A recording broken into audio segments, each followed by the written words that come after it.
I've seen it in too many other people's lives do it, not just with healing, with abundance and with opportunities and mystical experiences and all kinds of new things that are happening for people that are really pretty cool.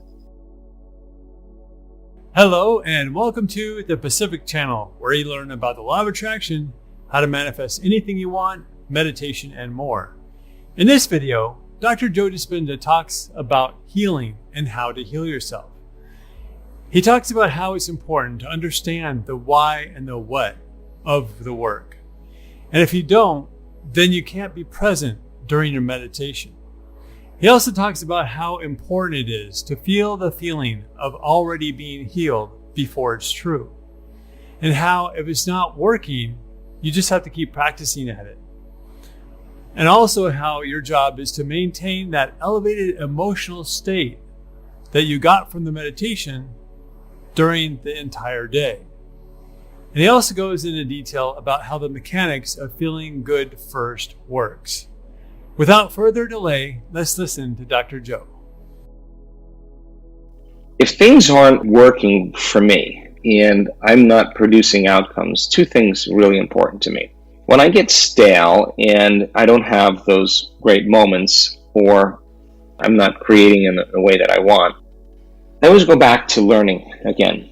I think it's so important to understand the what and the why. Like, this is for me really, really, really important. That if I can review information, I can review content, and I can review the science and what I'm going to do when I'm there and what I'm not going to do when I'm there.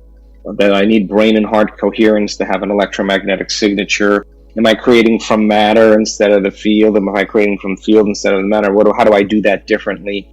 These are questions that I think help us in our think box to really weigh what we know against what we don't know. And if there's a hole in my model or something's missing, I think it's really healthy to look it up and figure it out and get that model completed. It may not be the ultimate truth, but it's at least the truth that's going to get me to the next experience. Okay, so people a lot of times, they experiment with the work, but in a way, there's a lot of conjecture, there's a lot of superstition, there's a lot of dogma mixed in there because they haven't taken the time to learn the what and the why. And not that any of that's bad, I just think that leads us to doubting that it really could happen.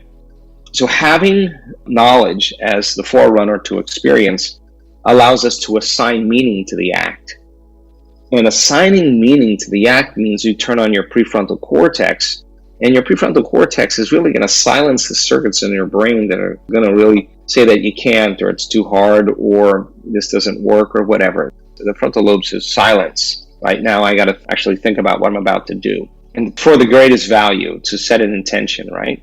So another thing that happens for people is when they don't understand the what and the why, and they're still doing their meditations, they're not present in their meditations. They're thinking about everything else, but they do the meditation, but they're truly not in the present moment, mastering those moments. Their mind's all over the place, or they fell asleep, or whatever. There's a lot of reasons why that happens, but if you're truly present with the act, if you're so present with the act that the act is actually creating an experience for you, you would begin to change your energy and you would begin to change your emotional state. So the second thing that happens for a lot of people when they're not producing those outcomes is that they're not present.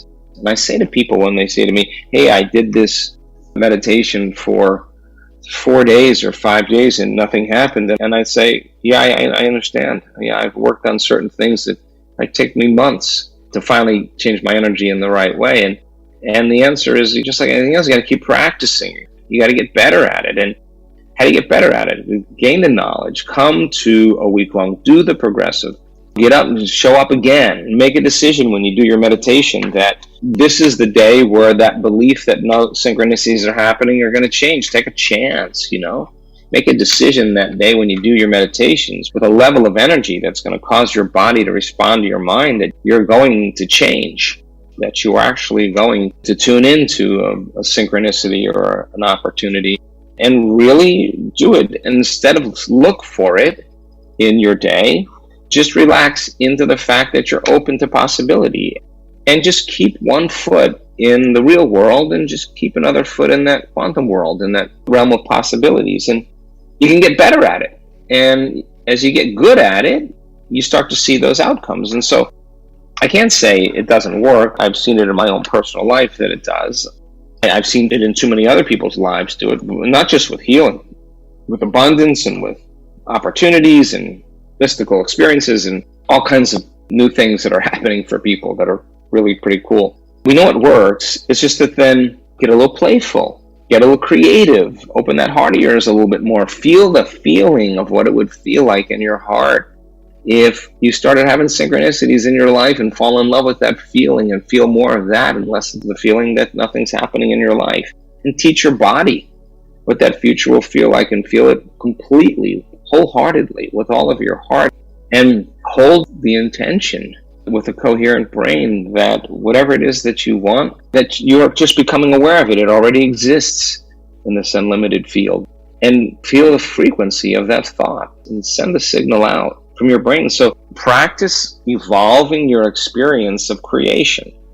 And how do you do that? You just gain more knowledge and information, and you practice over and over again and remember what you're doing and why you're doing it. You stay present when you do it. So present when you're doing it that you get up feeling differently than when you started. Then your job is to maintain that state your entire day. The experiment changes. If I do, then I can't say in my waking day, why am I having synchronicities? They would be back to the old person again. The new person would be too busy, lost in the energy. And if it didn't happen in one day, they would understand and do it again. And the more they're conscious of that energy, the more they're creating those opportunities for them. And so, again, can't do it in your meditation and then get up and say, why isn't it here yet? That's going back to the identity or personality that's in that state of lack of not having it. If you truly feel the feelings of what it feels like with our eyes open, we can't actually look for it any longer. We're no longer separate from it. Why would we look for it if we feel like it's already happened? And that's that state of worthiness. We are worthy to receive. It's no longer separate. And I've overcome the belief that I can't have it, can't have synchronicities or whatever. I swear to you, if you take it on like that, so many other areas of your life will change in the most wonderful and mysterious ways because you changed. Having a kidney disease or any other disease for that matter, and having a rare disease, to throw that in there, challenges a person in a great way. And I have such incredible respect, and I mean that in the utmost sense, for the people in this work that have healed themselves from health conditions. They're my heroes. I mean, I want to know what they know, and I want to listen to every single word that they say because they're speaking the truth on some level. I listen over and over again, and the stories are always about coming up against themselves, coming up against their doubt, coming up against their beliefs, coming up against their fears, coming up against their pain, and not being able to get beyond their own pain, to be able to think greater than how they're presently feeling is always the challenge, because you come back and you don't feel good in your body. It's really hard to feel anything else or think anything else that's not equal to that feeling. And that's a labor. It's a labor of love to be able to get beyond that. And so many people say, well, the first thing is, God, nobody's ever healed from this condition. Or I can't tell you how many people I've heard say, my doctors told me I was going to have the rest of my life, or I was going to have 3 months to live, or too far gone, start getting your affairs in order and all that stuff. And the person had to really, really make a decision in that moment. And that decision really was one of those decisions that was a defining moment in their life. That they were making the decision with an amplitude of energy that was greater than the fear of what the doctor told them. They were making a decision to believe in this future as a possibility with a level of energy that was greater than the feeling of doubt that they live by every single day. That the decision was to change something about themselves with a level of energy that caused their body to respond to their mind. And for some reason in that moment when they made the decision, they noticed a change in their pain. They came out of their resting state. And it's really hard for people to think greater than how they feel, especially when they have a condition. But there is always a key to this.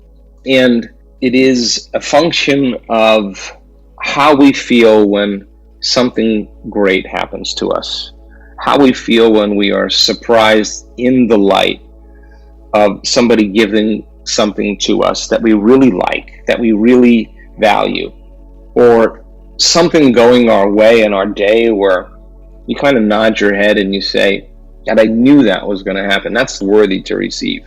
I knew it was going to happen.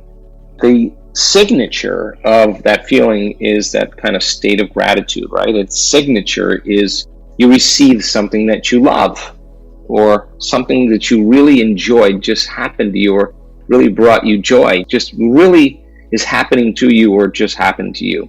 So its signature is that you've received something, right? So it is the ultimate state of receivership, gratitude. I believe that. And when you're truly feeling gratitude, your body is your unconscious mind. It's programmable by the conscious mind. And the body really can't tell the difference between a favorable experience that's happening to you in real life and what you're imagining or feeling in that moment. To the body, it doesn't know the difference. So in that state of receiving, it's so much easier to actually believe in a new future in that energy, in that state, than feeling the feelings that we just discussed when you don't feel good. You can't see that vision of the future when you're feeling those feelings and thinking those thoughts.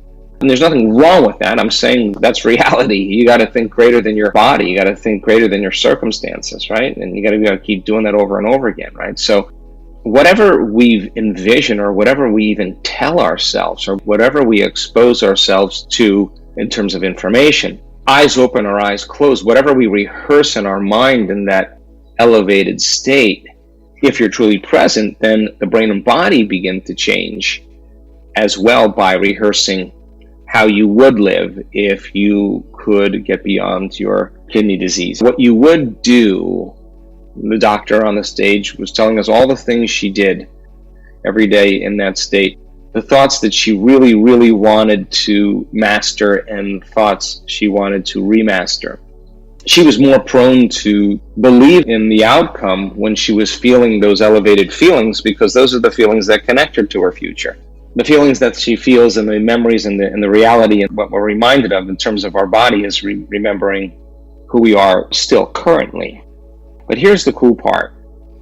I used to think on some level that it may just change all at once for a person. And what we're discovering on our research, Adrian, is that people who go to a week-long event for 7 days and they go all in, they're changing every day. And some of those people actually don't even believe that they're changing. But they are. And there are people that say, I'm not doing it right, and their body's actually changing as well. And that's the majority of the people. They just keep going, right? So we know then that every day, if we do this properly, the experiment for me would be if I could really wrap my heart around my future and feel the feeling of gratitude of what it would be like to be healed.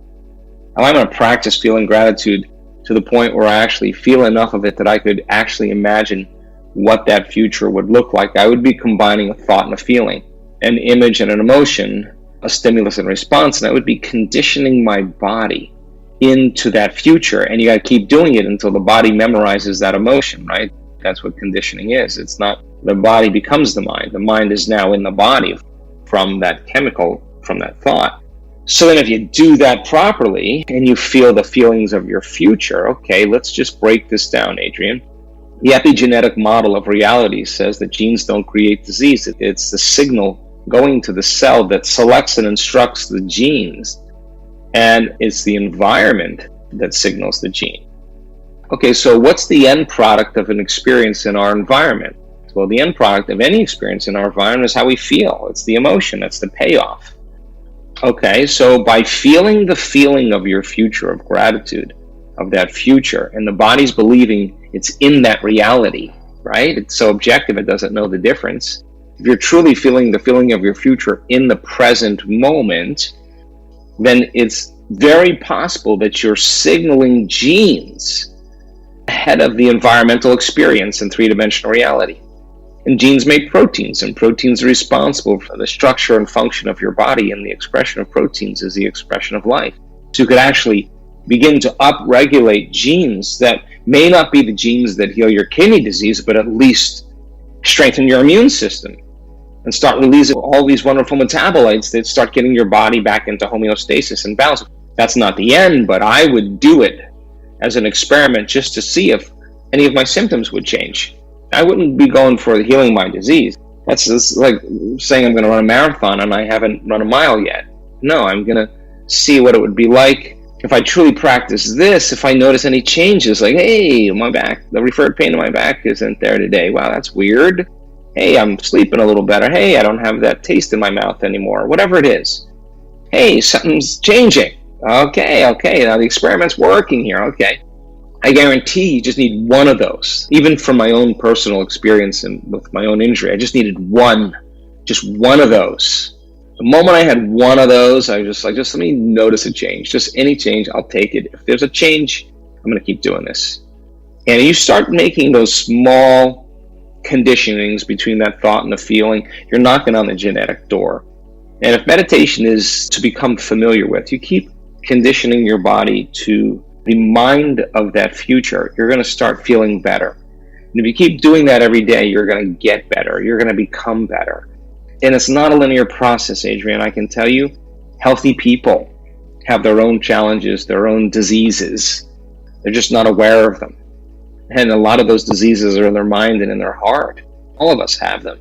And so now you have a condition where it's going to cause you to have to stay present. It's going to cause you to have to stay more aware. It's going to cause you to kind of think a little bit more, remember a little bit more, assign more meaning to what you're doing, study a little bit more, get involved, practice a little bit more.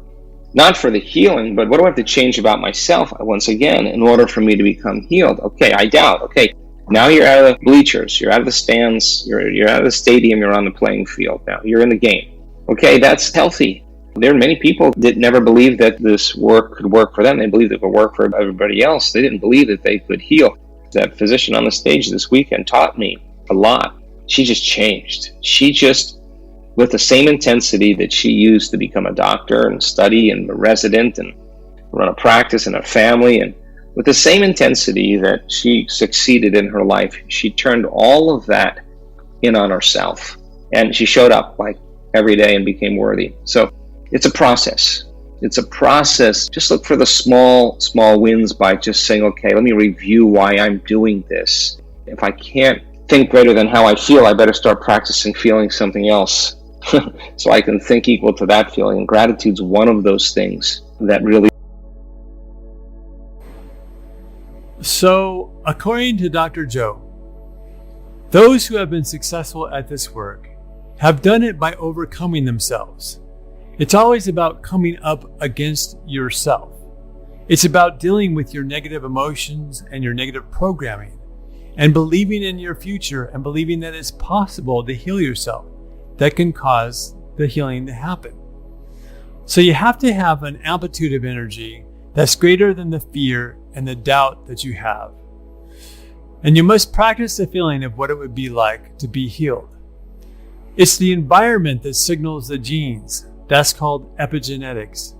In other words, you have control of how your body responds because it responds to your thoughts and your feelings. He also talked about how we have to be happy with small wins and that gratitude is key. If you like this video, please like and subscribe. And if you feel so inclined, please leave a comment below. And now, go create a great day or night. Thank you.